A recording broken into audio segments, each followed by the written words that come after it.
Hello and happy Friday, everyone. I don't know what the weather's doing where you are, but we had a big storm come through last night. No damage, but a lot of thunder. I didn't necessarily notice the lightning so much. I have the blackout curtains in the bedroom, partly because we have a couple of dogs that really don't handle storms very well. And I knew something was up before it hit because one of the two dogs in question, Serena can't hear very well anymore, but I'm convinced that last night she was sensing some vibrations and things from the thunder. But Boone got real clingy before I even went to bed. So I think that means he could either hear something in the distance or, they have superpowers when it comes to their senses. And we knew, it's been in the forecast. I joked last night on the live stream that it probably wasn't going to rain here because there was like a 90% chance. And it seems like half the time, 90% means we don't get anything. And then when we only have a 10% chance, it pours on us. And of course, we'll be out someplace doing an activity and we don't have an umbrella. Hey, Jerry, how are you? And yes, when we meet Stephen, I'll be sure and let him know that you are a beekeeper also. But I think for Stephen, I think that's his life's work. That's how he earns his living. So I thought I would get somebody that's really focused on that job. I think it was about midnight that it started raining here too. I didn't look at the radar to see. Music down. Okay. Let's get to the music. Okay, music is down. You'll have to let me know if that's better or worse. It takes a little while for it to catch up with you. I think there's about a 10 or 15 second lag here. So I will just tell you that I accidentally met Stephen virtually because I had put up, this wasn't related to the post I put up to see if anyone in my neighborhood group might like to be interviewed. I do have some amazing people that are going to be interviewed directly related to that. But some post, I don't even remember what the original person was looking for, but obviously it had something to do with bees. And someone who responded, a comment in that post, someone recommended Stephen. And I thought, oh, who is that? A beekeeper. I've had a beekeeper on my bucket list of guests on the show for like 2 years. And I reached out to a big YouTube channel. There's a lady that has a YouTube channel here. She's a professional beekeeper, and she never got back with me. So, I just thought, okay, when the time is right, it'll happen. Until then, I have plenty of other things I can do. So it was just a very serendipitous, timing event to have come across that post. It wasn't a post, even anything that I would have commented on, because I don't personally know any beekeepers. I might have recommended somebody just because I heard of them, but give me 1 second here.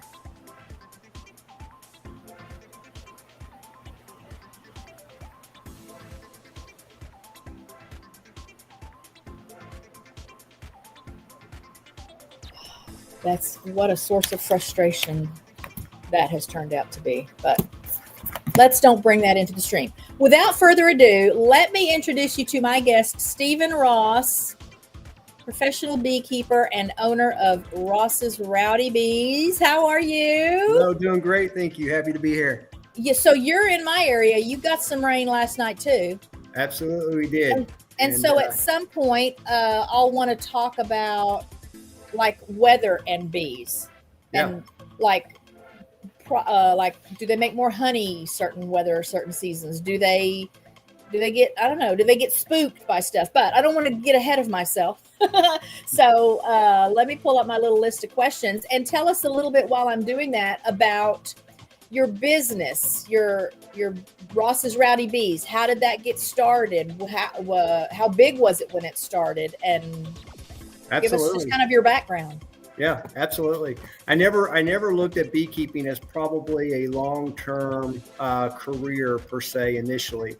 Like many folks, I worked in the corporate world and climbed the corporate ladder and spent a good 15 years or so in corporate America. And I was in insurance. I was in oil and gas, and just did a few different things within those industries. And I was a money chaser, and I chased a lot of money, and I made good money. But the more money I made, the more miserable I became. And, life was pretty tough for me, even though the money was there. And I thought I needed a hobby. So I found somebody like myself, and I purchased 2 beehives from them. I did purchase my first 2 hives. I didn't catch any swarms, but I purchased 2 beehives, and I just never stopped. Those bees changed my life at that time, and they made a remarkable difference that was too big to ignore. And I just kept going with it. And a few years in, I just had probably 10, 15 hives. And my daughter at the time, she was around 8 years old or so. She had never mentioned that she wanted to go out and see the bees with me, but that day she did, and it was her first time. I had her bee suit ready and everything, and I was ecstatic, because here my daughter is wanting to go out and finally do what I've been wanting her to do for a long time. Any dad's dream that their kids might follow in their footsteps or pick up the family business one day. So right, exactly. Yeah. And we spent several hours out there with the bees. And we came back that evening.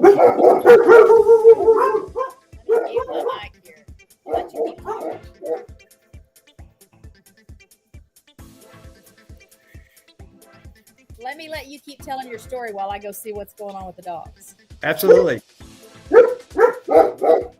So we came back that evening, and she was sitting down at the dinner table, and she was drawing, and I didn't think anything about it. And I went over and just checked on her briefly, and still didn't know what she was coming up with over there on that paper. And when she finished, she brought it over to me, and it was a picture of a bee. And we ultimately turned that bee into a logo. And that's the logo that you see on all of our items today. It's actually right here on my sweater. And at that point in time, I knew, this was something bigger than just a hobby. And I ultimately made the steps to turn it into a business. So it was just the things that led up from those 2 beehives, the bees changing my life, to my child, creating this logo, and then just seeing a much bigger picture. And that's kind of what has led me down the road I am now. And today we operate several hundred hives across North Texas. Nice. So it's a full-time beekeeping operation. You talked about the logo. I know you have a book. I do, yeah. I just recently... and I neglected to ask you for the link where people can get that book. Is that something I can look up right quick, or? Yeah, if you just go to Amazon, you can find it on there, and just search My Bees and Me. Okay. Because I do have some links I want to share with everybody today. Here we go. My Bees and Me, Stephen Ross. Let me put up a link. Actually, I'm going to put a link in the chat so that it's easily clickable for anyone watching.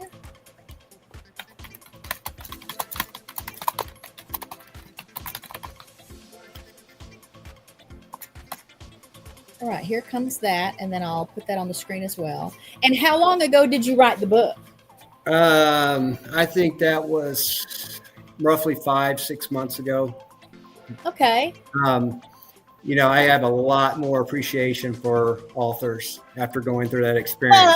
I'm sure. There is a lot to it, I will tell you. I learned a lot about what it really takes to do live streams and podcasts. I bet you did. I started doing live streams and podcasts. And the really good ones, they make it seem like, oh, yeah, I could do that. Look, that's easy. And then today, what a great example. The dogs decide to go bananas. Now, my viewers can tell you that most of the time, the dogs know to just chill. But I think they're still a little on edge because of the weather. You know, I think that's got them a little bit nervous, and I don't know. I just won't. I just kind of have to again go with the flow. But usually they just find a spot and chill out, and nobody hears from them. Well, I'm really good at bringing in the unexpected. So. Is that what it is? Well, we're gonna have a good time today, then. Yeah, absolutely. Now the geese are out there. I don't know if you can hear them, but now my geese are sounding the alarm about something. So we're just going to touch on all kinds of things today. So I haven't ordered a copy of the book yet, but I'm intrigued and I want to check that out as well. It's a children's book. You know, one of my things is start teaching the children young, you know, and that way they can build upon that. And by the time they get to become an adult, you know, they have an appreciation for things. In this example, bees, and the importance that bees are to our ecosystem, and not only to the ecosystem, but as I mentioned earlier, they changed my life, you know, and there's so much more that meets the eye than just some stinging insects. Right. It really is.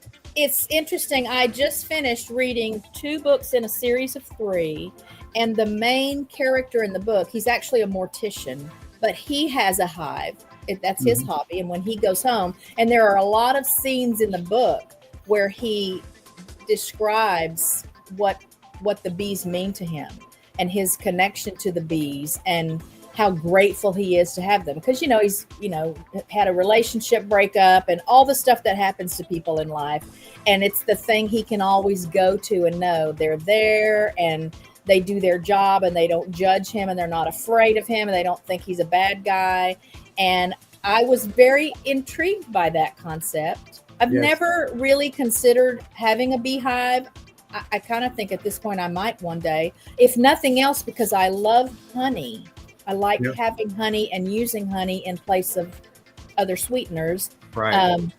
But it's super expensive. I know when I go to buy like locally sourced honey here, but that's my preference because I know there are even more benefits to that. Absolutely. But you know, one of the things we do is within our operation is we sell beehives to folks that want to get into it.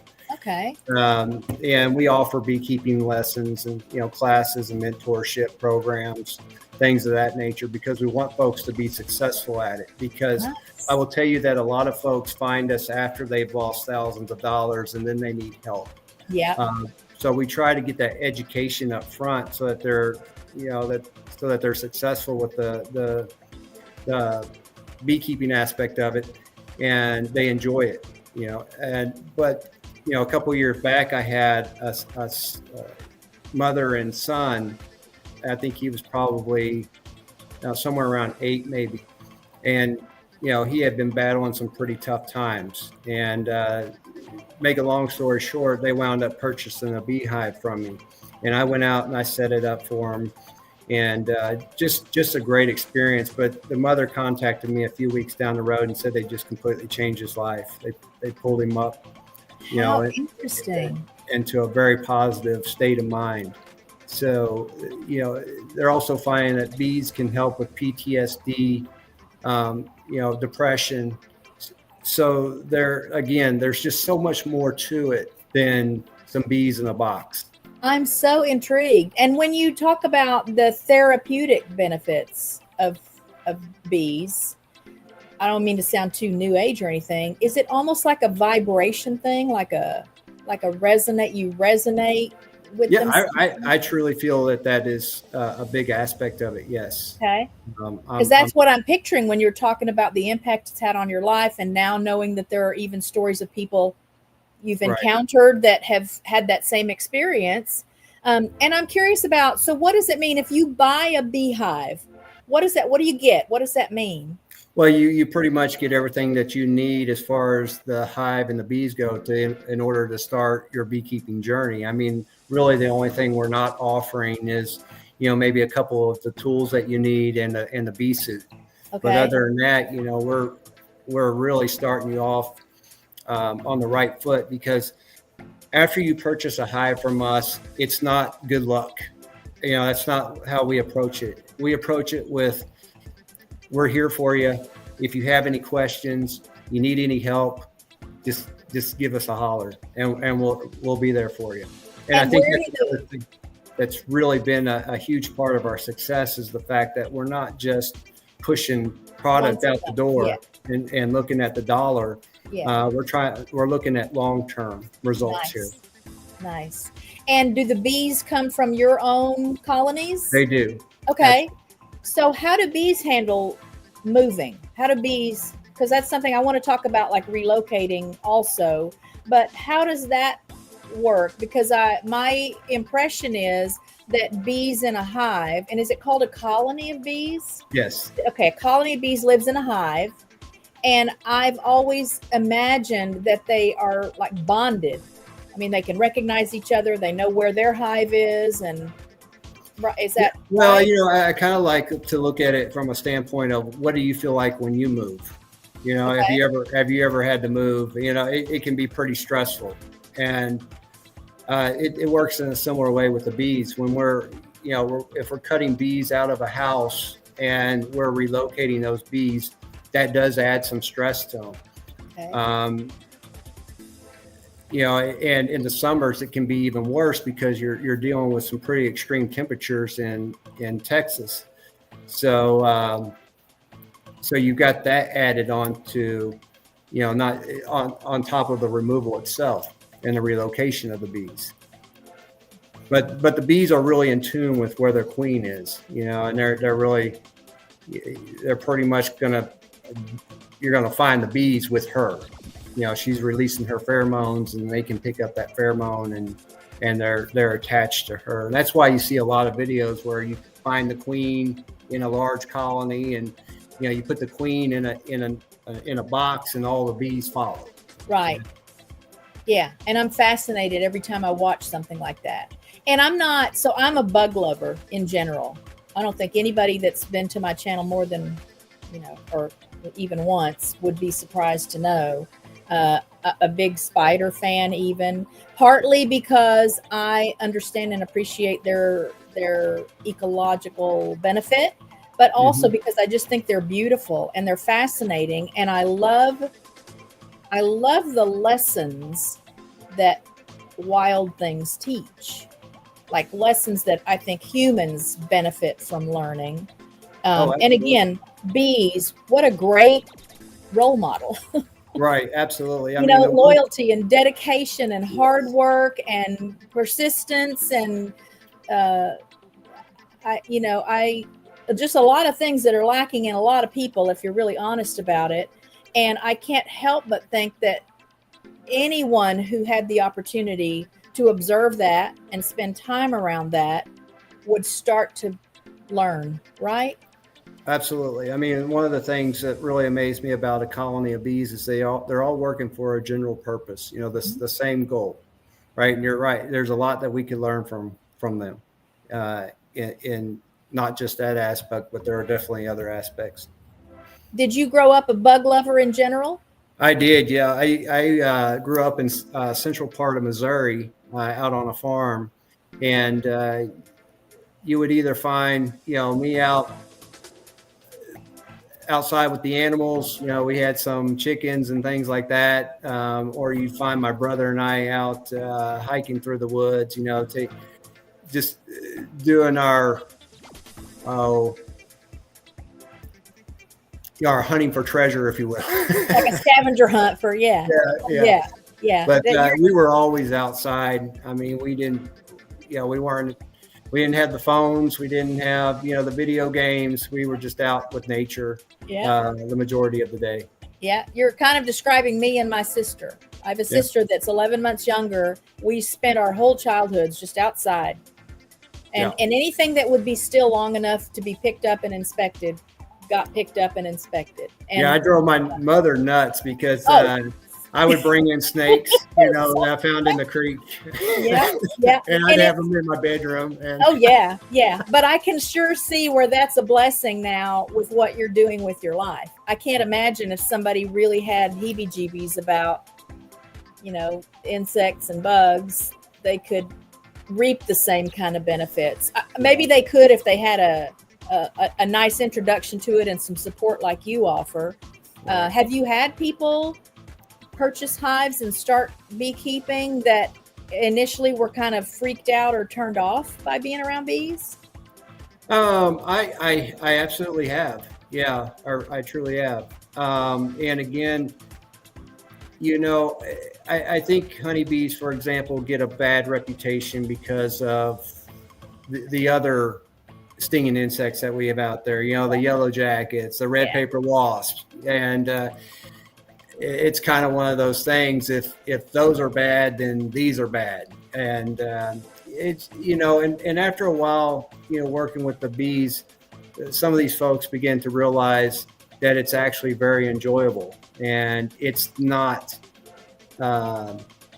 fear is really not something that needs to be used when working with them. You do have to, you do have to respect them, because at the end of the day, they are bees, and they can sting. So you should always respect them from a nature standpoint, for sure. Right. What do you think is the biggest misconception people have about bees or beekeeping? Well, the honey industry is a multi-billion-dollar industry, and I think a lot of folks jump into this thinking they're going to start some beehives up and make a fortune off of honey. And the reality of that is it's just not true. It takes a lot of bees to make a lot of honey if everything works out perfectly. And what you will find with beekeeping, like many other things in life, it doesn't work out perfectly, right? And you have to change things up, and you might have some bees that just leave on you for some reason or another, because at the end of the day, they, like I said, they're nature, they're bees. We can only do so much keeping, if you will. Okay. So there's a lot of challenges in there that you're going to have to overcome in order to grow to a size to where, you might start seeing a profit. Okay. So it's not a matter of, I'm going to go buy 5 beehives and make $1 million. It doesn't work that way. Be a whole lot more beekeepers if that was the way it was. Oh, yeah. There would be a whole lot more, for sure. I have a question from Jerry. How many years have you been doing this? Well, I originally started beekeeping about 11 years ago. Okay. Did you know people that had beehives before you started your own beehives?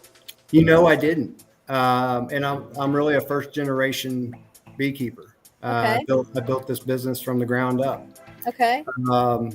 My dad's father, my grandfather, he did have a couple of beehives when I was very, very little. And from my recollection, that's the only person in our family that really ever had anything to do with beekeeping. And I think he had, 2 to 4 hives is what he had. So did you have a mentor at all?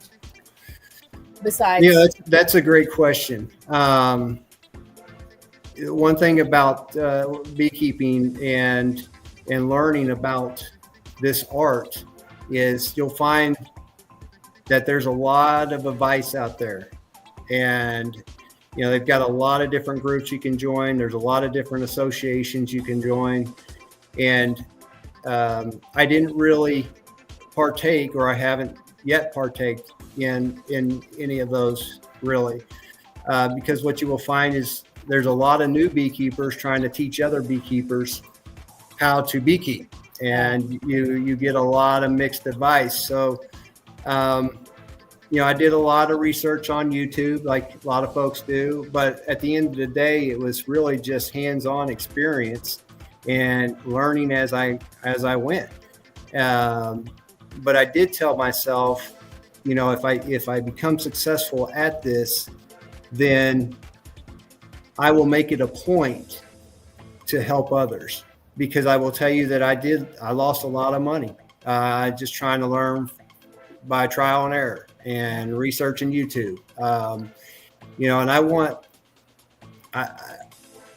to help others reach a level of success, maybe not money-wise, maybe money-wise, or financially, but at the very least, I want them to enjoy what beekeeping is all about. Okay. That's the financial part of it will come. If you're truly enjoying something and you have a passion for it, my motto is the financial part of it will come. Don't jump into something because you want to make a lot of money. That's Jump awesome. into it because you have a passion for it. That's awesome. And I would think that's even more important, I would think, in this instance, because you're talking about other living creatures that have needs, and they deserve good care. It's not like you just have a machine that's printing out something, and these are other beings. Yeah, and honeybees are considered livestock. So when you think of cattle, goats, those types of animals, honeybees are in the same category. Nice. And they have to, yes, and they have to be considered as such. You have to take care of them as such. Okay. We visit our hives at least once a month. We have about 20 different locations roughly where we set beehives. But we make sure that we visit the hives at least once a month to check up on them and see how they're doing. Nice. I did want to say hi to Sue at the Bud Files. Thanks for stopping in today to meet Stephen. And talking about setting up hives. So when you're setting up a hive, obviously you decide where you're going to put it, but what factors into where you would place a hive, and how does that compare to where bees might just naturally decide to make a hive? Well, really, a natural hive would be found in a hollow tree or on a tree branch. They do build external hives on tree branches as well. Here in North Texas, we have a lot of development that is taking place right now, and probably is not going to stop. But it's pushing bees out of that natural habitat, and they're moving into newly built homes. Yeah. And that's where we're coming in, and we're removing those bees, and then we're placing them in a hive, man-made hive, if you will, right. In an area that we have chosen. But bees do really good in the heat. Texas is a great place for bees. Okay. Our climate is I'm not going to say perfect, but it's really good for them. Okay. But we try to find areas where they have a water source, because water source is a huge aspect of this. Just like livestock, they need water, so do the bees. Okay. We normally try to find areas where there's no spraying or very minimal spraying taking place. Okay. As far as crops go and things like that, farmers.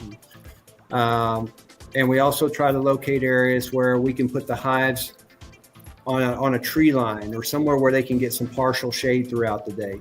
Okay. Because although they do really well in the heat, direct heat here in Texas can really stress them out, because they have to work. They have to work harder to cool the hive. Okay.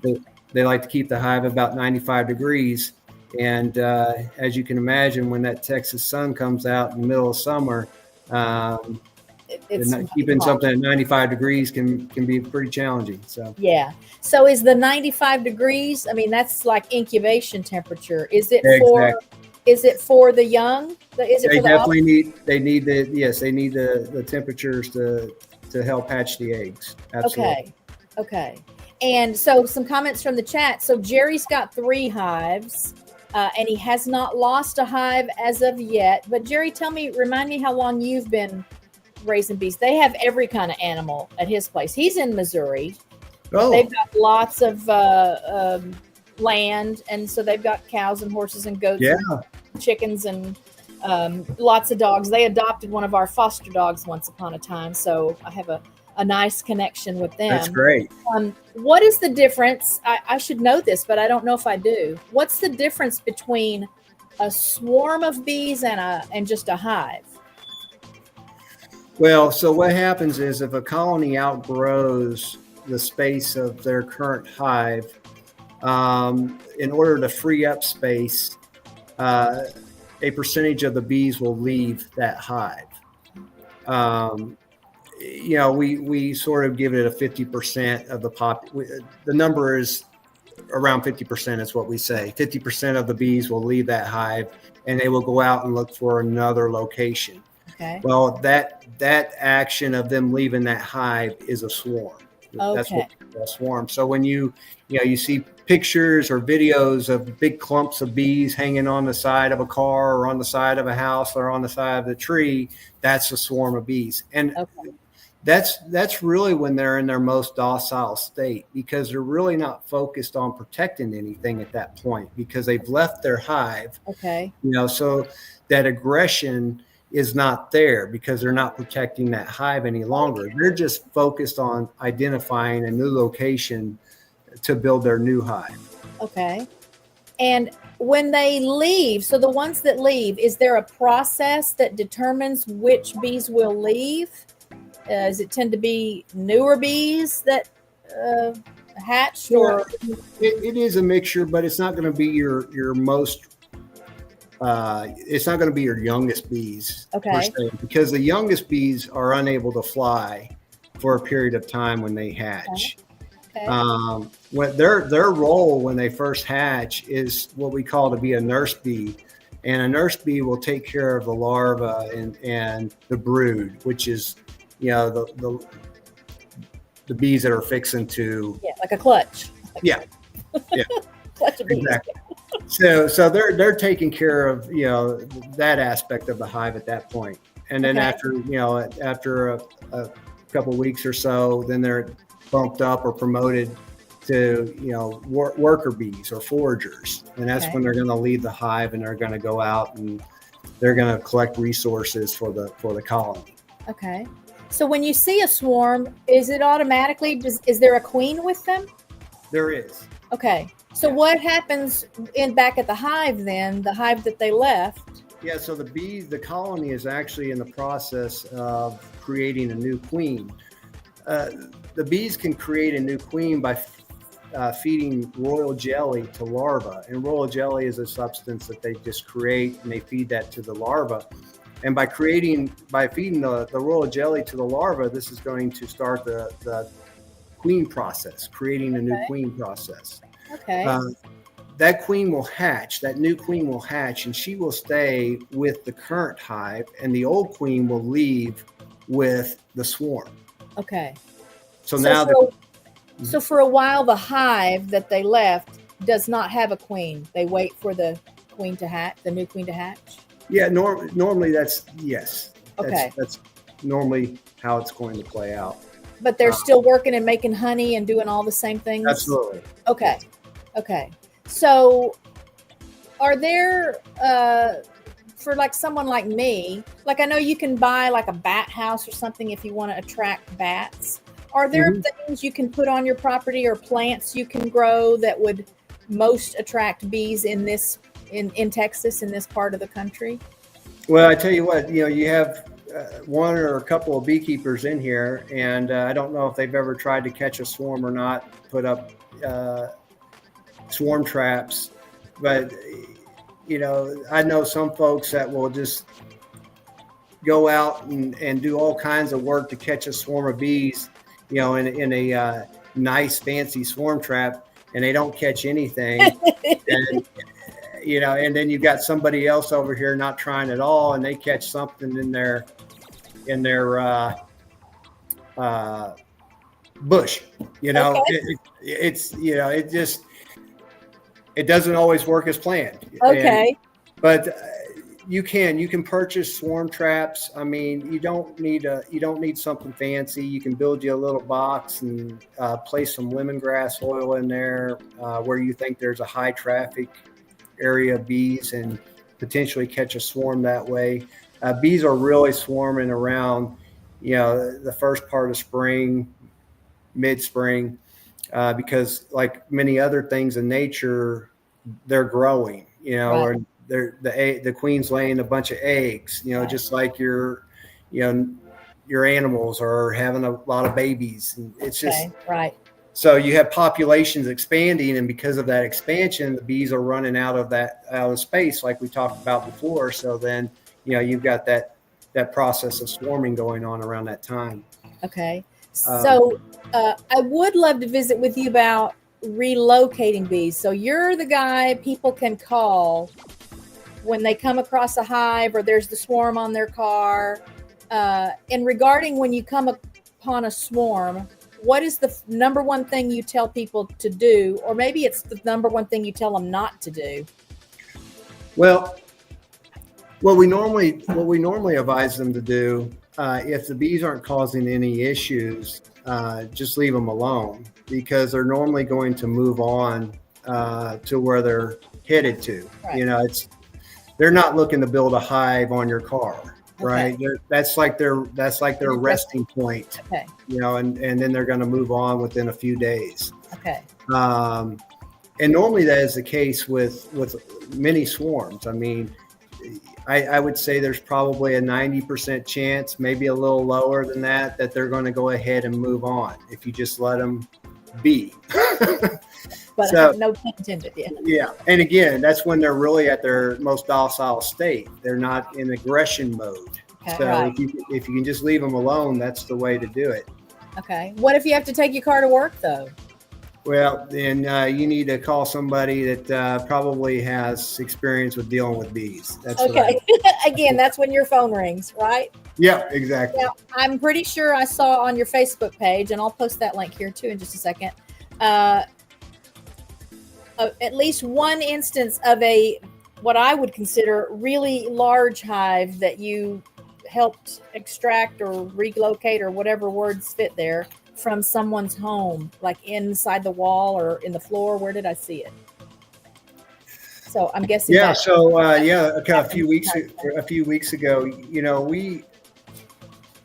we do a lot of removals. And I say we because I'm not running this operation by myself. I mean, I do have help. There's no way that I can manage what we do alone.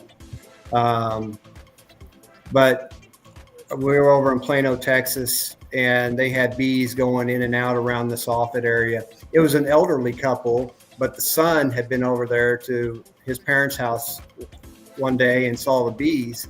And that's when he contacted me. I went out and looked at it, and I used my thermal camera.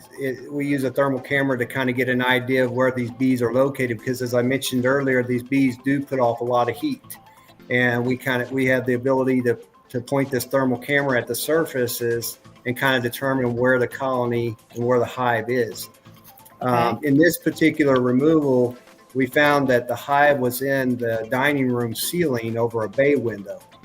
And, even with the thermal camera, you really don't know what you're dealing with until after you open it up. Okay. I wish that I could tell you exactly how large a hive is with the camera. It would help me with my work too, but it just doesn't do that. So we opened it up, and this hive really impressed me. We pulled out over 100 pounds of hive, over 30,000 of bees. It took us 12 hours to do the removal. Now, when I say 12 hours, we do the entire process. So we'll cut through the ceiling, we'll remove the bees, we'll get everything cleaned out, and then we'll also do the repairs. Wow. So we can do the whole thing. It's a one-stop shop model is what I call it. You had me at 100-pound hive. Yes. And I think, I think that's what caught Fox 4 News' attention. Like when I'm thinking beehive, it's the beehive in Winnie the Pooh. It's just the little, like you could carry it around, not real big. I know that's not how all of them are, and again, I've seen some pictures and videos of hives in people's walls and. Right. Well, and a lot of folks, they look at it like out of sight, out of mind. It's not bothering me, but they don't really know what's going on inside the structure, inside the wall, inside the ceiling. These creatures can build very rapidly. And it doesn't take long for them to create a really good sized hive. Now, this one that we removed, I'm guesstimating that hive had been there for at least 10 years. Wow. Yeah, and again, it was an elderly couple, and they don't tend to get outside that much, and look around the house. But yeah, it was a significantly large hive, no doubt, Wow. and also just the amount of space that we had to work with in there. At the same time, you're not just cutting the hole in the ceiling and taking the hive out in the dining room. You're trying to keep bees from going into other parts of the house while the homeowners are there, and you've got a big wide open house, and there's a lot of planning that needs to take place, and there's a lot of care, and it can turn into a big job. Okay. And then where do the bees go? Do you get to take them home with you? Do you turn them into new hives at your property, one of your That's properties? exactly what we do, yes. Okay. You adopt them. We adopt them. Yeah. Adopt bees. Adopt, don't shop. Yeah, awesome. Yeah. Let's see, what else do I have on my list to ask you? I won't ask you every question on my list because I really tried to come up with anything that anybody might want to know. And that would be a longer show than I think anybody would want to sit through. But so swarms, I want to go back to swarms. How far will bees go from their hive, whether it's because they're swarming or, I don't know, maybe a new threat entry? Yeah, in general, we see bees travel up to 5 miles from their hive. Okay, Yes. which seems like a long distance to me for a little tiny creature. It is, really. Okay. Yeah, absolutely. And do they ever get lost? I would say there's probably times that it can happen. Yes. Okay. And just going back real quick to the bee removal aspect and relocation, I don't hear it as much anymore, but when I first started out, I would hear a lot of times folks looking for somebody to advertising free bees, right? They want you to come and take the bees for free. Right. And as the years have gone by, I think folks are beginning to realize that there's a little bit more involved than just coming over and shoot. Yeah, shoot. Shoot. Yeah, Shoot.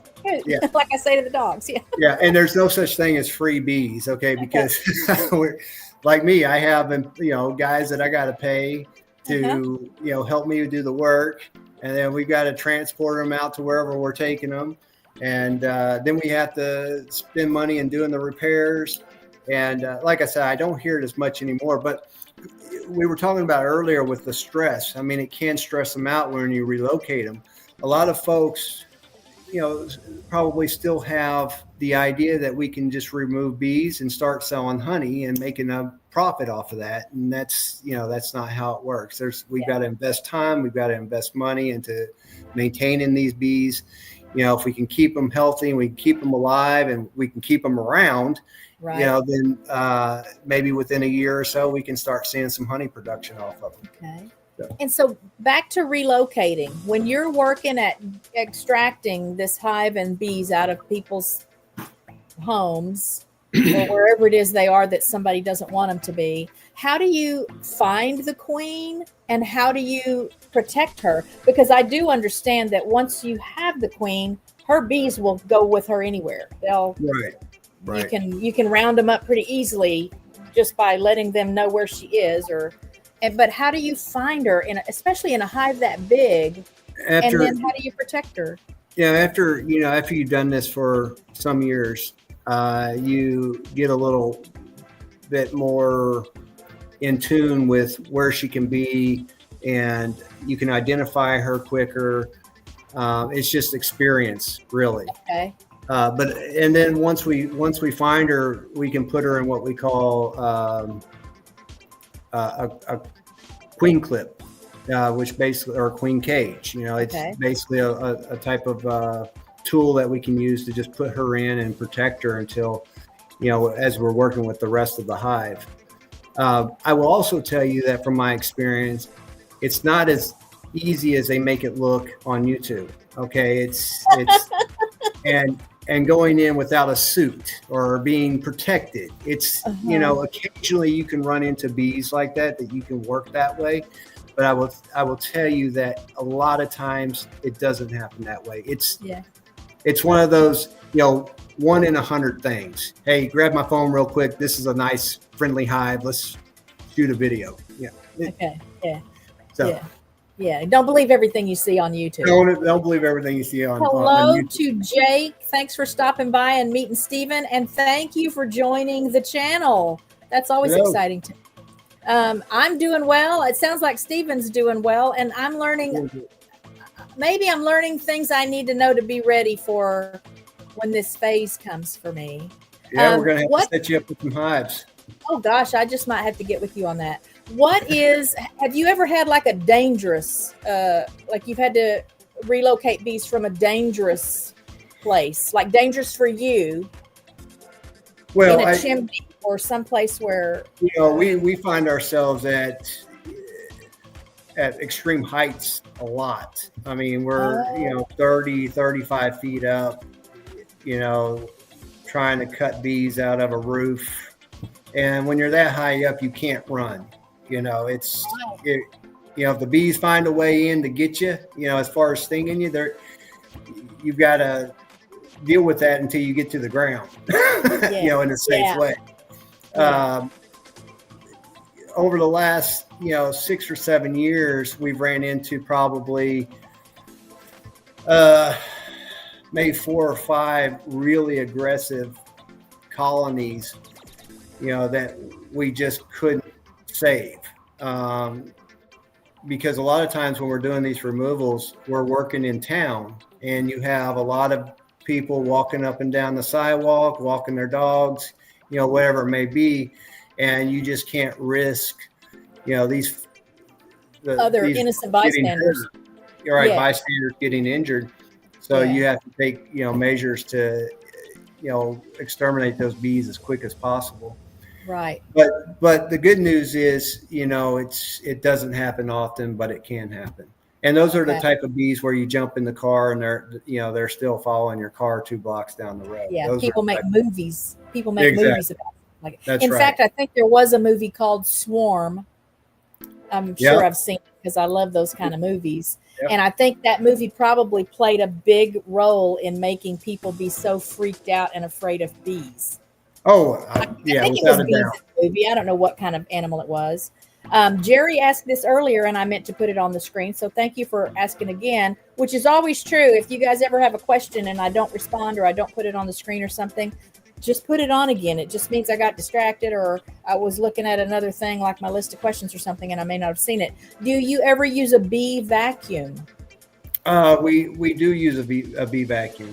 Yes, a lot of times. It's just, it's a homemade bee vacuum that we use. There are some out on the market that you can buy, some really nice ones. They've got some out on the market that have ventilation, like fans in them, where it keeps the bees cool, until you get them relocated to wherever it is you're taking them. And like I mentioned earlier, with our heat here in Texas, it's important to be able to allow the bees the ability to breathe, to have airflow, because they can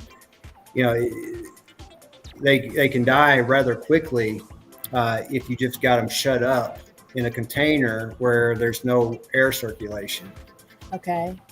So when you're doing your work, and I'm guessing, am I wrong? There are times when you're interacting with maybe your bees and you don't have to be in all your gear.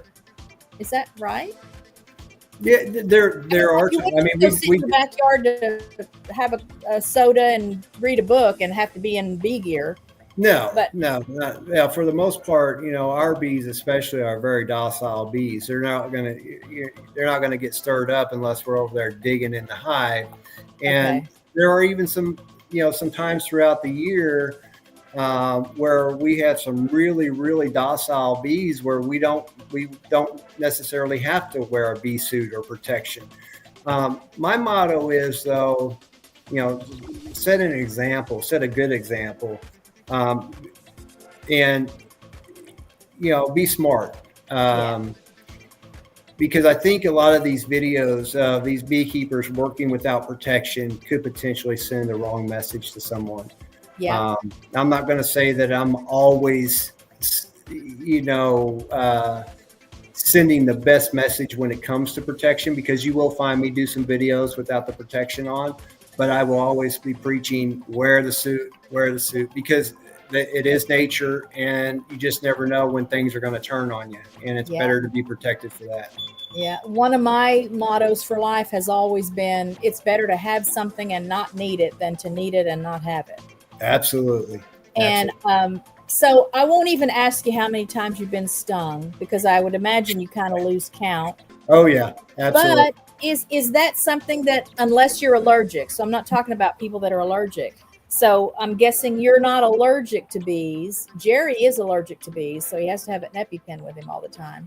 But do you reach a point, is this even a possibility, that you get stung enough times you like build up a tolerance to it? I don't know if you necessarily build up a tolerance to it. I think you become more used to it, perhaps.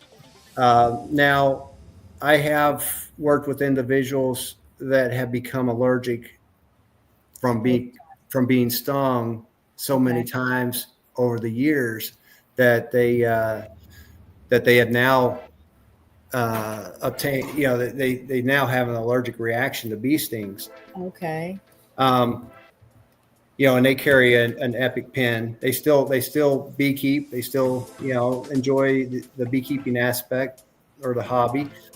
Like Jerry, right? Right. He has an EpiPen. Yeah. Right. So just because you're allergic to bees, doesn't necessarily mean you have to drop the whole art of beekeeping. I hope I never have to cross that bridge. Right. What's the one, like, do you have one piece of protective equipment that's like most important on the list of all the things you really should be using? Well, we wear beekeeping jackets, so you can wear jackets, or you can wear a full suit. That covers you all the way from your head to your ankles. Okay. But we just find it easier to work in a jacket than a full suit, especially in the summers, because it gets really hot in those suits. Okay. But the most important thing is keeping your face covered, because you just got so many vital parts up here on your around your face. Yeah. That some bees, bee sting can cause some damage to those areas. Okay. I probably have been stung in every part of. Yeah. After 11 years. Yeah. I've felt it all. Tell us a little bit about, because this is a big deal to me, pesticides and rodenticides, because I don't think people appreciate the chain of events that happens, and that, in my opinion, 99 times out of 100, the thing you're trying to get rid of by using chemicals, pesticides, rodenticides, whatever, that's not the thing you're getting rid of. You end up, or maybe that reduces the numbers somehow, but then other creatures are so negatively impacted by that. And I'd love to know what your thoughts are on what seems to still be such a common practice, just wanting to kill everything, spray to get rid of bugs, spray to get rid of rats, or and I can't even imagine something as, to me, a bee is very delicate. I'm sure they're hardier than I realize, because I don't know a lot about it. That's why I'm loving having you on the show. Yeah. But to me, they're a very delicate creature. They're small. They don't have a lot of body weight. And it just seems like it wouldn't take much at all for it to just really be tragic when it comes to using pesticides and chemicals and things anywhere near them or places they go. See, how do people think about that? Maybe you've got your beehive, but you said a bee can travel maybe 5 miles from the hive. Right. So when you've got your little foragers out there loading up on stuff that the hive needs, it just seems like I don't know that there's anything that can be done about it. But if you have some words of wisdom, I like to use this platform to raise awareness about common issues that maybe aren't so common for everybody, but people need to think a second before they do something that they've done a long time. So talk to us about that. Well, before we even place hives on a piece of land, I'll go out, I'll inspect the property, I'll meet with the landowner, get that initial introduction out of the way and see what the layout looks like. And then we'll get into conversations about, is there any spraying taking place around here? I see a cornfield across the road. Do you know that farmer? Do you know what they're using chemical wise? Are they using anything chemical wise? And we kind of go from there.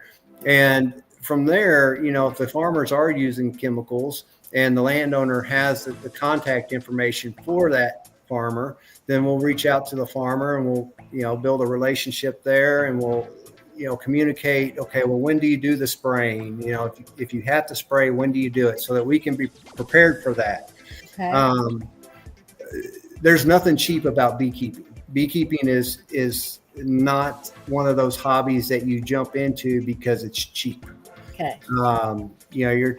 When you're talking hundreds of hives, at let's say $300 to $350 a hive, right? And you show up one day and they're all dead. That's a huge financial hit. So that's always in the back of your mind as a business owner, or maybe even a hobbyist.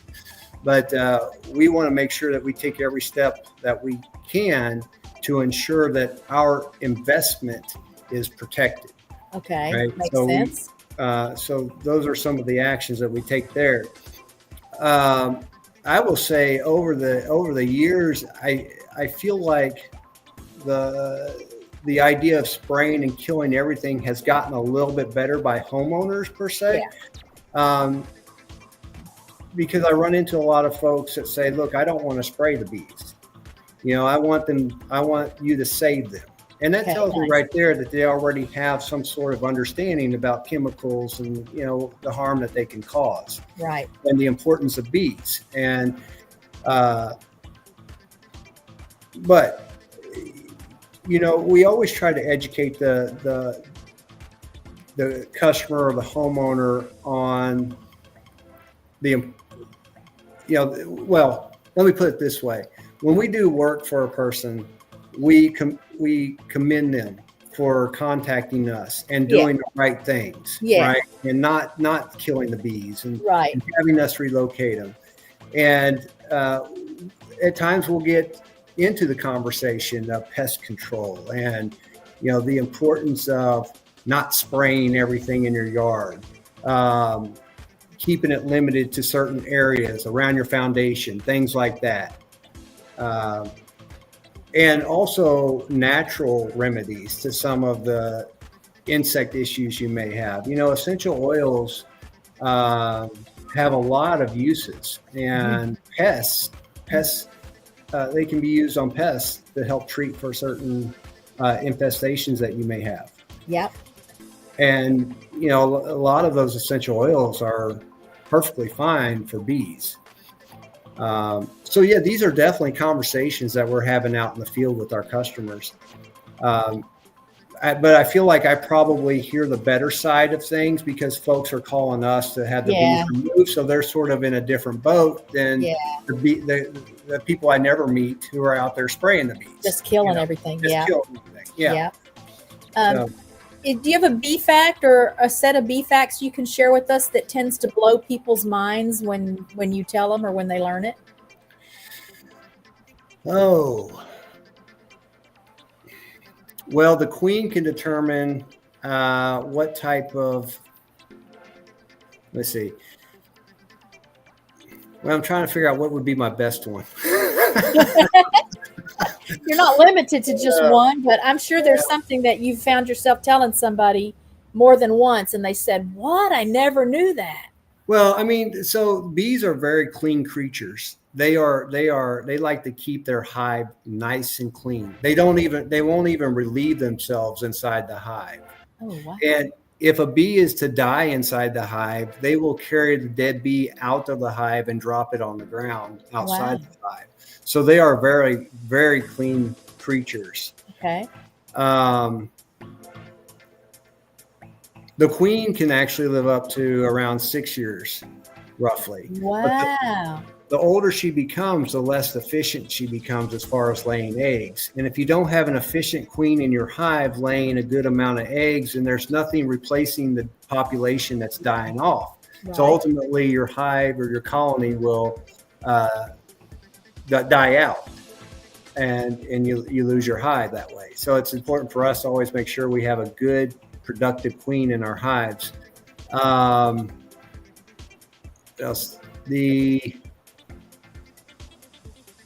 As we get closer to winter, the female worker bees. So about 95% of the colony is made up of female worker bees. As we get into the cooler months around this time of year, the female worker bees will begin kicking out the male drone bees. And they will ultimately go into winter without any male bees whatsoever. And then come spring, the queen will begin laying drone eggs again so that there are males to mate with. And she determines what kind of eggs they'll be. Absolutely, yes. Which is another interesting, fascinating fact. Yeah, that would for me, that's one of those I never knew that moments. Yeah. Wow. So she is at all times, I guess, aware then of what the colony needs. What's represented there in the numbers. Yes. If you look at lifespan of a female worker bee and a male drone bee, throughout much of the year until we get into winter is only about 32 to 35 days. So every 32 to 35 days, roughly, you have a large amount of bees dying off. Right. And that goes back to what I was just discussing. We've got to make sure we have a good queen in there that's laying a good amount of eggs to replace the dying population. Okay. Yeah. So here's another weird question, only because I'm thinking maybe your answer will be another thing for me where I'll go, oh my gosh, yes, I'm so fascinated to learn that. Personalities, bee personalities, because I think just in my interactions with spiders and other insects, they really can have like personalities. Some of them can be friendlier, some of them can be more skittish or aggressive. First, when you're doing relocations, again, I don't mean to sound too new age, do you feel like the bees know that you are there to help? I would like to think so. I would think if they didn't know it, you'd be getting attacked all the time, right? Yeah, and some of it has to do with genetics too, because different genetics, you also have different levels of aggression. But we don't get attacked a lot because we're protected. The bees are still coming at us when we're going in there and removing the hive. Okay. I don't want to make it sound like they're saying, "Here we go, girls. We're being moved. Let's go with him." It's okay, kids. Yeah. As much as I would love that, and it would make my job much easier. Yeah. Yeah. But there are certain times of the year where you find bees to be more docile than other parts of the year. So, it's a lot like humans in a way. If we become hungry, some of us can become moody. We have a mood swing. Right. If there's not a lot of resources out there for bees to feed on, they get a little agitated easier. Okay. But if the vegetation and the plants or things are producing a lot of nectar, then they're happy bees, and those are kind of the times where you can go out in your bee yard, with thousands of bees flying around you and not have to worry about getting stung, in quotation marks, Okay. Because their bellies are full, they got lots of resources in their hive. They're happy campers. Okay. Also when the weather, if the weather's, if it's stormy or cloudy, bees tend to be a little bit more aggressive during that type of weather. Okay. If it's real windy, they're very temperamental during real windy parts of the day. Okay. But if everything is calm and it's nice and you got nice cool temperatures, cool, they tend to be a little bit more docile. Okay. I wondered how the weather might impact them. If it's real cold, so we'll even work our bees in winter. We've managed our hives when it's snowing outside. When you run into temperatures like that, they're really focused on generating heat. They're not too worried about you. Not a lot of resources for fighting somebody. Okay, yeah.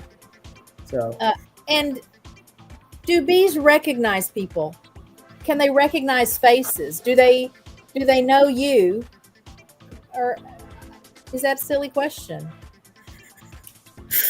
I haven't studied that all that much, and I can't really say that I can give you a definite answer on that. I think that they understand scent, if you will. Okay. We wear our bee jackets like I was talking about earlier, and our jackets are really dirty. I mean, we wear these jackets out before we ever put a new jacket on. And a lot of times we'll show up in a bee yard with our old jacket on, and they'll come rushing out of the hive like, they're telling the colony, hey, they're back. Let's go get them, Or and on the flip side of that, we can get out there in a new bee jacket, and it's a totally different story. So I feel like there's some connection with not necessarily scent, but maybe more of a pheromone type of thing. Right. That's on our jackets. Okay. So have you ever been just out in the neighborhood taking a walk or something, and somebody that knows what you do comes and says, please come help me now, I just found this? Or is there usually lead time and somebody calls you and then they schedule a time for you to come out? Or I've gotten several calls where folks know us, and I've got them in the middle of the night where they say they got a bunch of bees in their house, and they're fearful for their life. And, so we've had some situations like that.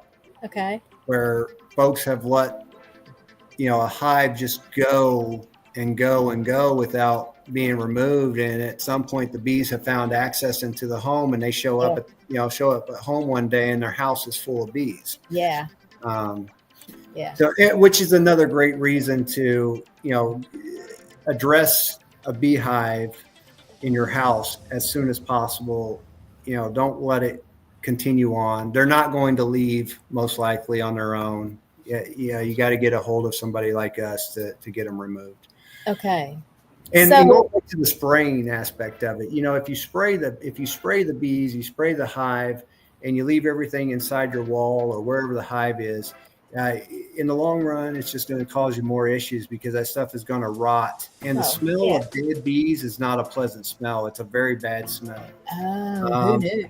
Okay. Yeah, it's bad. And then, you risk the chance of having rodents move in. I've shown up where maggots are falling out of the baseboards. It can get nasty. Okay.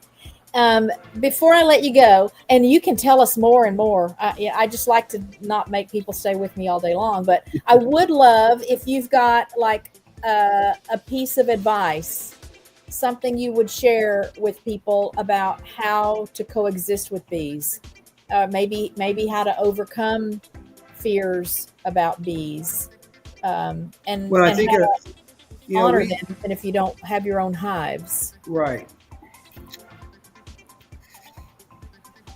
Well, I think one thing is, find somebody like myself. For example, here in November, I'm offering intro to beekeeping classes on the 15th and 16th. And I can, basically you can sign up for one of those days. It's a couple hours, we get it dressed in our bee suits. We go out, we dig through some beehives. We talk about bees for an hour and a half, 2 hours. But really, the more you work with the bees, the more you're going to feel more comfortable around them, and also, I think it's important just to understand that we live in nature's world, and we need to respect that. For the most part, a lot of nature is going to leave you alone if you're leaving it alone. Right. It's when you start threatening, nature is when nature turns on you. Right.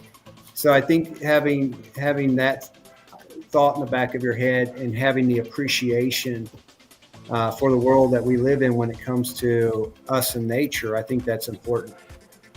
Okay.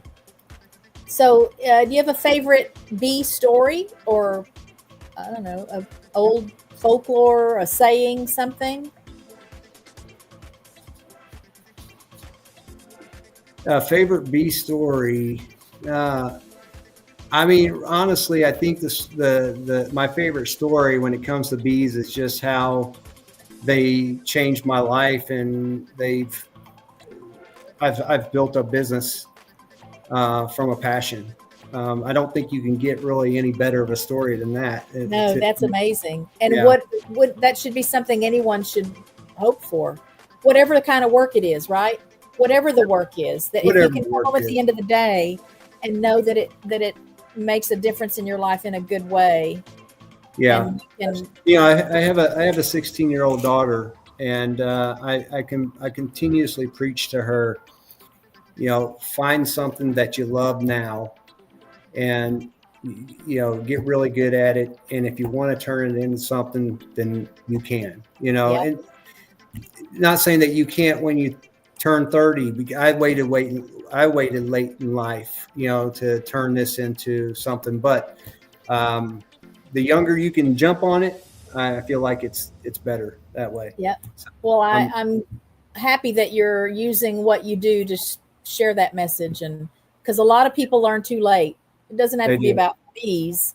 A lot of No, people spend a whole life doing something that it never really goes anywhere, and they're not fed, and then it's too late. I mean, you right. literally reach a point where physically you can't do some of the things Yeah. you might have enjoyed, or financially you can't do it, or Right. When I first started out, I was working corporate job, and after I got off work at my corporate job, I would go do bee stuff, and my wife would even help me do bee removals after we got off from our corporate jobs. We both worked full-time corporate jobs, and her and I would be out, until 11 o'clock or midnight trying to pull bees out of people's homes, and did that. And then we turn around, we run, farmers markets, Saturday and Sunday. So we were working many, many, many hours a week. Another full-time job. On top of a full-time job. And, it does take work, but, it'll pay off in the long run. Okay. Yeah. So Jake is wondering if you've ever dealt with like the Africanized bees, the killer bees. Absolutely. Those are the bees I had mentioned, when we're doing bee removals, and they're just so aggressive that we have to take them out. I mean, we can't relocate them. They're just so aggressive, and we just can't risk, them causing harm to bystanders and folks in the community. So, but I don't run into them often. I mean, it's only been, a few times over the last 6 years that we've really ran into colonies that aggressive. The farther south you go, the more likely you are to run into these types of bees. Okay. And did you tell us, and I wasn't paying attention or I forgot, where did you get your very first bees? I just found somebody like myself, and purchased 2 beehives from them. I think just an individual. And I had, also I didn't mention this. I had studied bees for about a year before I even bought my 2 beehives, and a lot of that studying again was done on YouTube, right? And I felt really confident that I could go into it and be successful with these 2 hives. Well, within 6 months, I lost one, so I was down to 1 hive. Right. But I turned around and I bought a couple more, and that second time around was much more successful. And like I said, we run several hundred hives today. Well, experience is the best teacher, so I'm sure you know more than you would have known just by reading a book or watching a YouTube video. Yeah, absolutely. Is it true or not that if a bee stings, then they die? Yes, a honeybee, yes. Yeah, okay, they don't want to sting people. No, they don't. Okay. Again, honeybees are really only stinging for the sole purpose of protecting their colony, their hive. Okay. They feel threatened. And, whereas yellow jackets, I feel like they're just after you. We've got several like red paper wasp nests around the property, and I'm always amazed that they're very docile. You They know, and are. they'll be in a high traffic area. So they like to build like right inside the duck and goose pen. And so I'm in and out of there, you know, cleaning and picking up eggs and changing water. And I just go right past them and they're not phased at all. No, they look and appear very mean and Yep. very dangerous, but Yep. for the most part, they are very docile. I have been amazed. But the yellow jackets, Yeah. yeah, that's another. Like I won't even be near them. I'm just minding my own business, and here comes one. Yeah. Like Kinda I like guess trying to run me out of the territory or something. it's like a fire ant, you know. All they got to do is get on your skin and they're Why? biting Why? I will never understand that. You just, Right. you know, laying out looking at the stars at night, you. you know, not bothering anybody, and the next thing you know, you got They're ants on your tearing foot. you up. Yeah, what is that about? So I really am even more excited about the prospects of maybe having bees one day. Yeah. I love animals, and I don't have bees yet, you know, so we've got a horse and a mule and ducks and geese and dogs and cats and a big red-eared slider There you turtle. go. So I need some insects. My husband And will you not know- let me have a snake. I want a snake really badly. I really do like spiders and snakes, but that's not his thing. What kind of snake are you looking at? Just like I mean, I'd love to have a ball python or something, but I've become so fond of, we have a lot of rat snakes here because again, we've got property, we have birds that lay eggs, and so they know they got buffet opportunities every day. Right. And so I'm always relocating something out of the pen. No venomous snakes. So, I mean, maybe even just a corn snake, you know, some rat snake breed that would just be a Corn snakes are handleable. beautiful looking snakes. Oh gosh, yeah. They're And beautiful. I like animals that I can handle. I don't want to just have something that just lives in a cage and I can't be around it, you know, or interact with it. Well, you know, a couple of beehives is not much work at all. So I don't want you to feel like, you know, I've made it seem like it's a full-time job if you have a couple of beehives. It's not. No, I think I could probably manage a couple of hives, but I'm going to want to do more homework too. And at some point I would want to come to one of your classes and absolutely. Really, I like to know before I'm just too old now to do the jump in the deep end and hope I remember how to swim thing. And I'm not real fast anymore, so I sure could not outrun a batch of bees that decided they didn't want me around. Yeah, and I know that, so I'm okay with that. But I just think it would. A lot of it really does go back to these books that I've been reading, where this author has this character describing his relationship with the bees. I'd never read anything like that in a book before. Yeah. And it's calming and therapeutic for me just to read this in these stories, what this man is saying about his bees. Yeah. And they're also doing a lot of research on the bee venom. So they have recently found that bee venom can cure breast cancer. Yeah, I think I did read a headline about that. And I've had individuals buy bees from me just for the sole purpose of stinging themselves for Lyme disease. Okay. It helps them with Lyme disease. And I feel I'm a believer in that it's good for arthritis. I'll get stung in certain joints that ache, and it will release that pain after being stung in those areas. Wow. Well, just know the healing properties of honey. Yeah. Would seem to lend itself then to exploring what else bees and things related to bees might be able to do. And I've just for a long time said so many of the world's biggest health issues, somebody one day is either going to admit because they knew it all along, or they're going to discover that, oh my gosh, it was right here. It was right here. We just do this. You don't need to take 12 pills a day and spend $2,000 a month on medicine and have surgeries and radiation and all of that. Oh my gosh, right here. You and I could do a whole nother show on that. Oh, I'd love to. I do want to do at some point like a natural remedies. I'm a big proponent for alternative medicine and herbal treatments, and I'm not as knowledgeable about it as I need to be. I just know that what I use, I don't like pharmaceuticals if I can avoid them. And knock on wood, I won't knock because that always makes the dogs bark. Knock on wood, I have not had to be prescribed any kind of medicine. That's great. I might take an aspirin and a decongestant or something from time to time, but and I've got arthritis, but I've got some herbs that work really well for that. So I would be all over learning about how bees might help with arthritis, if nothing else. Yeah, us old folks need all the help we can get. And I just think some of the chemicals and drugs out there, they just make it hang around longer. Whatever the condition is, they just, maybe you feel a little bit better, but it doesn't go away. And so you keep needing the medicine. That's my 2 cents today, but.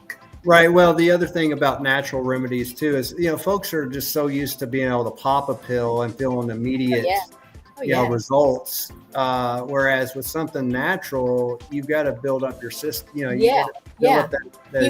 Yes. Yeah. Yes. It's I'm not a big believer in that. I just think all of these things were put here for us for a reason. Absolutely. We have everything we need. Not just the emotional, boost it might give you. I just think, again, someday I'd love to live long enough to be here when that happens. Someday somebody's going to make that announcement, whether it's about bees or some other creature, some other plant, and they're going to say, oh my gosh, we just did this 100,000 person study and look what happened to these people that had cancer or diabetes or whatever it was, within 45 days. I just, it gives me chill bumps to think about it. But today was a treat for me, and you were everything I hoped that you would be. Oh, and great. I don't know that would be true for every beekeeper. I'm sure there are some beekeepers out there that maybe I'm wrong, but maybe they don't understand or appreciate the deeper benefits, the deeper connections and purpose beyond getting honey or having a hobby or, whatever. Nothing against those people if that's really why they're doing it. But I'm just loving that I learned that this is more about now our stewardship of the planet and the other living things here than it is just about, I'm a full-time beekeeper. I love that. I appreciate that about you. And I'm sure, I'm sure there's a lot of beekeepers out there that run, large commercial operations. They're running thousands of hives, and it's been in the family for generations, and they just felt like they had to take it over, and it was the thing that they had to do, and it's not their passion, and they're sort of missing, the things that we've discussed, which I would call the big piece of it. It's the big piece of the pie. So life is too short for that. It is. We're eating a whole lot of pie and never getting full. We're never getting filled with all this pie. All these distracting pies everywhere you go. And I'm thankful for the hard times and the rough times I had within corporate world, because I got to see what wasn't me and what wasn't my passion, what I didn't want to become, and I had the opportunity to turn into something I did want to become, and I was passionate. And again, I feel so bad that there is such a big part of the population that never figures that out. Never gets to experience it. They never figure it out. I'm still figuring it out, but it was a big factor in why I retired when I retired. I'd been in healthcare for a long time. That ain't all it's cracked up to be either. What'd you do in healthcare? I managed a handful of dental practices. I was a surgical dental assistant, and everything in an office besides doing the surgeries and the treatment. It was part of what I did, and all because it came from a place of me. I just always wanted to be in a healing profession and serve people. Right.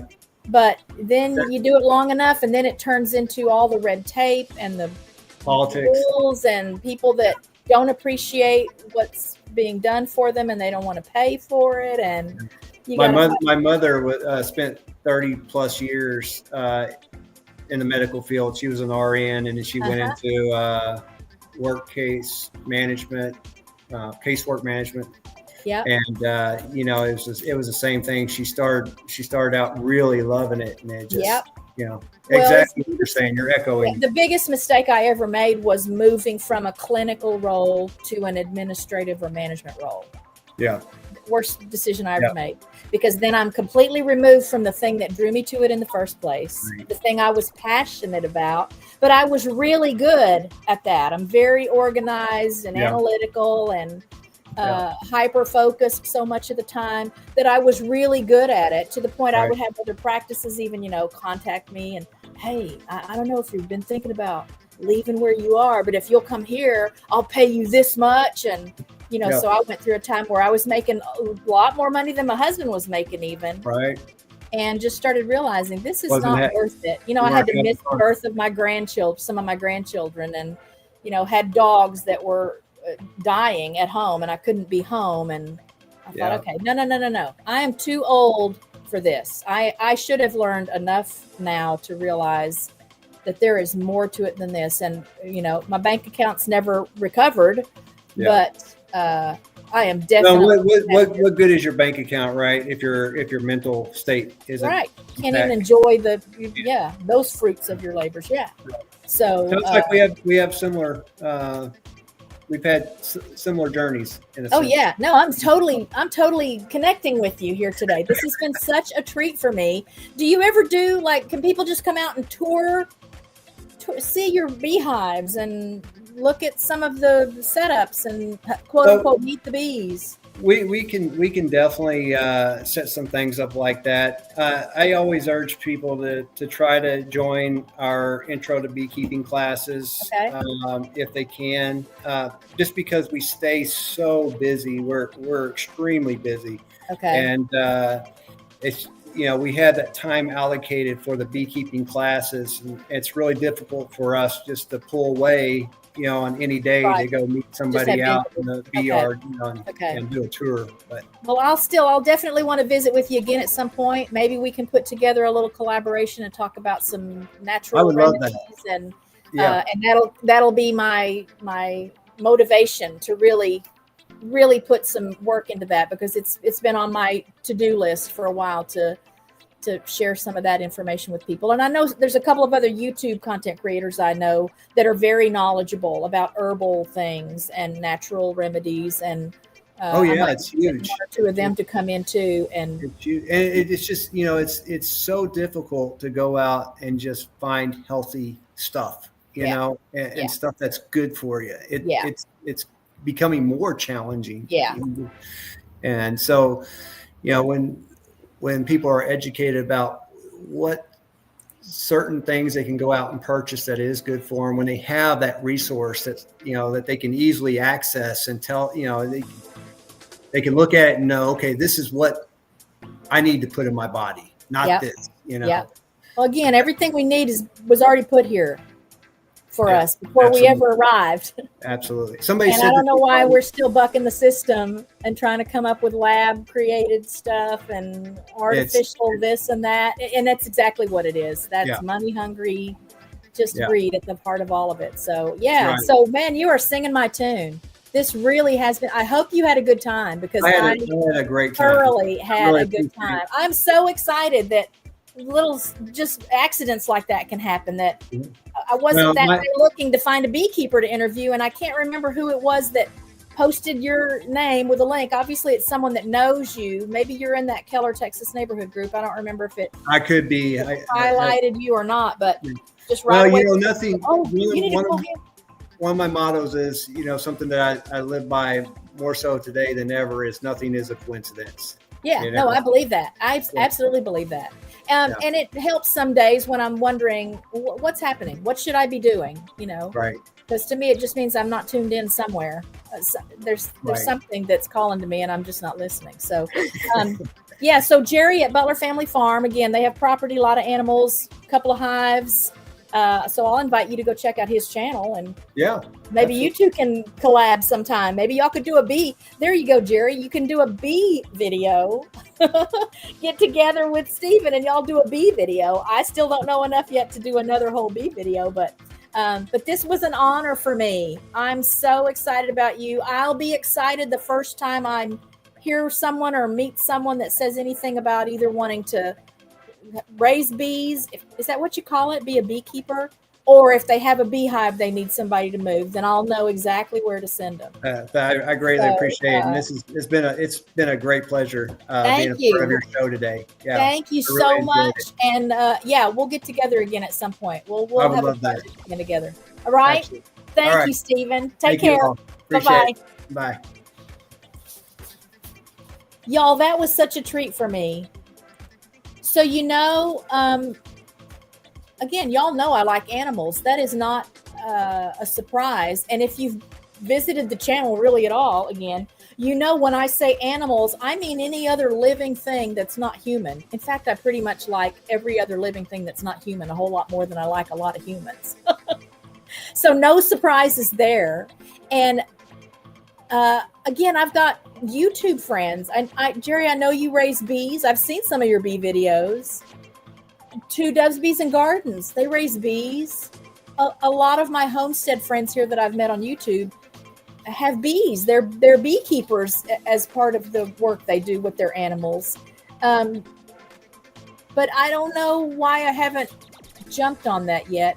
I do feel like there are still so many days with mostly the dogs that I just feel like I'm spread kind of thin, and I don't know how to overcome that concern that I would not have time to enjoy the bees, because I want it to be where I have time to enjoy. I want it to be where if I was writing a story, or if I was a character in a story, I would be writing some of the scenes that guy in these stories I've been reading writes about his connection to the bees and how they make him feel and what their relationship is. I want it to be like that. So, same thing like with the flock.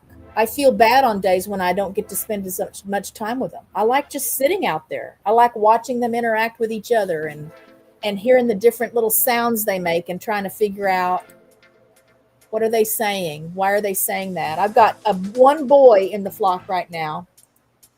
Love you, Jerry. Thank you for stopping by to hang out with us for a little bit today. Give Susan some love from me too. I don't know when okay. She's coming back now. Okay. We'll give her some loving from me too. And I'll see y'all Monday. And so I feel bad sometimes when I don't get to spend as much time with the animals I have already. Like, that makes me wonder about that 19 Kids and Counting show. I always wanted a big family. I thought my 4 kids, that was a big family. I would have had 4 more if we could have afforded it and I hadn't had the reproductive issue I had after the 4th one, where my doctor said, you've just worn yourself out. But I would think, don't you reach a point where, how can you even really enjoy it? How could you really, I don't know. I haven't done it, so I don't know. So anything I think is based on stuff I don't know anyway, but I just used to think about that story and think, don't you reach a point where it's just too many kids? It's just too many kids. Mine were all so close together in age. We do story time at night, and it worked. Everybody got their story time at night at the same time. My glasses are coming apart. If you missed last night's show, I told you I broke my glasses. Oh, look, the little tape came off. That's why. So I just have to not move very much. But I love the thought of bees, partly again because of what I see in some of y'all's videos. So it'll come. And now I know who to call to get it all set up and learn everything I need to know so that it can be, again, the kind of experience that I want it to be. So you guys, again, let me share those links again. If you look through the chat, I've got the links to order a copy of Stephen's book, My Bees and Me. You can get it on Amazon. I think Jerry said he already put one in his cart. And then I've got the link in the chat to follow Stephen on Facebook. Again, that's who brought us together. Just a very random chance thing, I thought. Now I don't think that's why it happened like that, but thank goodness it happened like it did. And then check out his website. So if you're interested in becoming a beekeeper, or you've got some bee removal needs, I would imagine the website is a great place to go and learn about all that he does. I know he's in some of the farmers markets here in town, so he's got bee products, honey, and things like that that you can find if you're in the Carrollton, Texas area. I want to say on the website, it showed me some stuff about that. I'll have some more info. I'll put up a community post to give you some more info on that if you're in this area. But thank you all for joining me today. I had a wonderful time. I had a wonderful time that day that Kevin Weiner was on the show, and he brought his like brown recluses. I don't know if y'all remember that, but I had that bug expert on the show who actually did a brown recluse demonstration for us because he raises brown recluses among many other bug species. And I think he had a what is it called? A tailless whip scorpion, something like that. So bug things in general really, really energize me. But today was such a wonderful mix of just bug things that interests me, and really learning about what it's like to work with bees. I'm so excited about it. So I hope y'all had a fun time. I'm going to turn you loose. Yeah, hang out backstage, Ross. Once I end the show, I'll come in and visit with you a little bit more in our little room where everyone else is already gone. And I'll see you. Rich and I will be back on Thursday next week. We'll do something kind of Halloweenish. If you missed our show last night, I don't think I've laughed that much during a live with Rich and Kat as I laughed last night. Now, part of that was because Richard really didn't know very many of the people I was supposed to be guessing, but it ended on a pretty funny note. So check out last night's stream. And then next week is Halloween, Friday, the 31st of October. I will be in costume. I have Mad Libs and trivia, and we're going to do some trick or truth stories where various people are going to be reading or sharing stories, and you have to figure out if they're true or not, spooky stories. So be sure and be here next Friday at 1:30 for that. And then I'm back to the interview series, starting with that next Friday. I do want to toot my own horn a little bit again here because Sunday's movie night, I have classic movie night running now every Sunday at 7 p.m. And y'all, this past Sunday's movie, And Then There Were None, based on the Agatha Christie novel. So it's an iconic film. It's in the public domain. All these movies are public domain movies. It has outperformed most even of my biggest videos on the channel. And I've made more money at just ad revenue money from that one video than I make in a whole month, sometimes even 2 months with all my videos, even when they get a lot of views. So if you haven't checked it out yet, don't miss out and go check that out. And then this Sunday is the Halloween classic movie, House on Haunted Hill, the 1959 Vincent Price original. Always a good time, always a good scare. So I hope I'll see you there for that. That'll premiere on Sunday night at 7. But thanks again for hanging out with me. I love you all. Be safe, be happy, be well. And I will see you in the next video. Bye, friends.